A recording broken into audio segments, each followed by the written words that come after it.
వీళ్ళందరూ ఎందుకున్నారు చూస్తున్నారా? అయితే చూసండి, పద్దెన్నే బిర్యానీ కోసం అయితే వీళ్ళంతా ఉన్నారు. క్యూ చూడండి ఎంత ఉందో. ఇది ఎక్కడుందో తెలుసా మామ? హలో మామ, అందరికైతే నమస్తే. ఇప్పుడైతే బెంగళూరులో అయితే హోస్కోట్ బిర్యానీ దగ్గరికి అయితే పోతున్నాము. టైం అయితే చూడండి మామ, 3:30 అవుతుంది. ఇప్పుడు మనం పోయేదైతే మదన్పల్లి రూట్ కేఆర్పురం అయితే దాటినాం. ప్రెసెంట్ అయితే ఇక్కడ నుంచి అయితే 11 కిలోమీటర్స్ ఉంది మా హోస్కోట్. చాలా అయితే మామూలుగా లేదు మామ.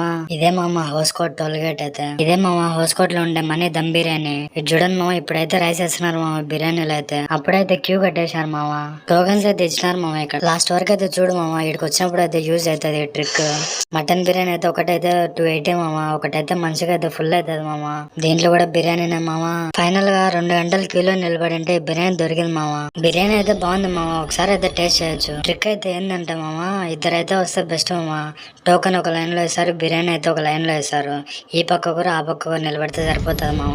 ఇప్పుడు టైం అయితే 6:30 అయింది మామ. జనాలు రాను రాను ఫుల్ వస్తున్నారు మామ.